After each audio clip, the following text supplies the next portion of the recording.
Kung nakakita mo sa una na tong na-review, katong Kymco $150 ay, ug tingali nakauyon pud mo ato, siguro kaning bago na pud nilang modelo karon, na atong pagalantawon, makauyon pud tingali mo ani. Atong lantawon ang mga features aning motora, ang Kymco Dink is 150. Usa pa diay ta magsugod mga kabisdak, kung hilig ka og ingani na mga content, mamalihog na lang ko sa pagsuporta ani nga channel, pinaagi sa pagtanaw sa tibok video nato karon.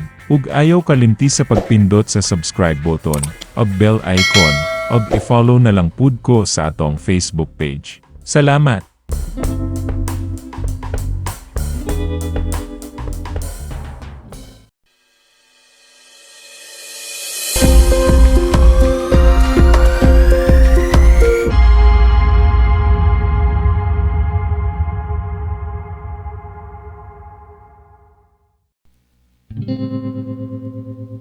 Ang Kymco Dink is 150, usa ka bagong modelo sa kumpanyang Kymco Motorcycle, nga bago lang jud na release karong tuiga, 2025. Usa ni siya ka fully automatic scooter motorcycle, nga kaya pod iatbang sa mga bagong modelo sa mga Big 4 brand karon.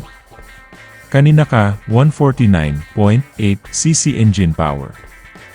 Ang iyang engine type kay naka is OHC or single overhead camshaft.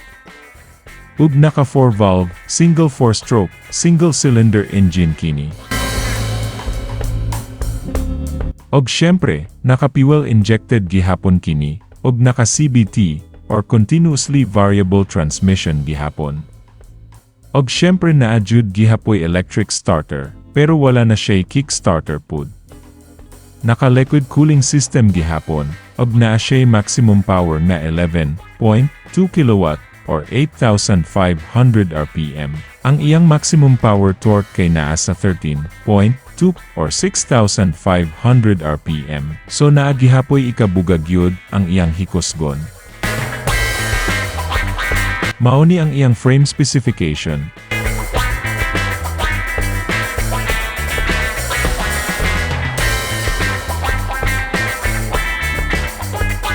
Arita sa iyang ligid, ang iyang front tire, kay naka 120/70, size 13.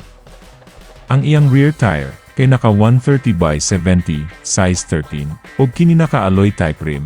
Ang iyang front suspension telescopic gihapon, ug naka double shock na ang iyang rear suspension.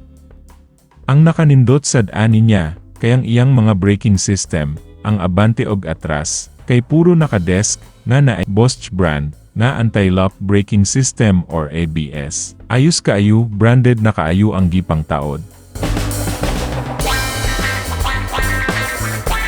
Ang nakaastig pa jud ani niya mga kabisdak, kay duha ang iyang mga charging port, naaubos sa manubila ug sa sulod jud mismo sa utility box.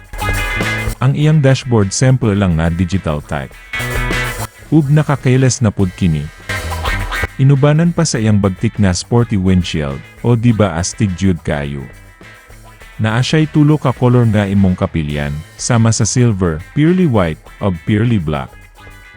Ang presyo lang ani niya mga kabisdak medyo bugat-bugat jud, nagkantidad kini og 142,900 pesos. Alang sa uban pang impormasyon aning modela karon, adto na sa duol nga Kymco dealer sa inyong lugar.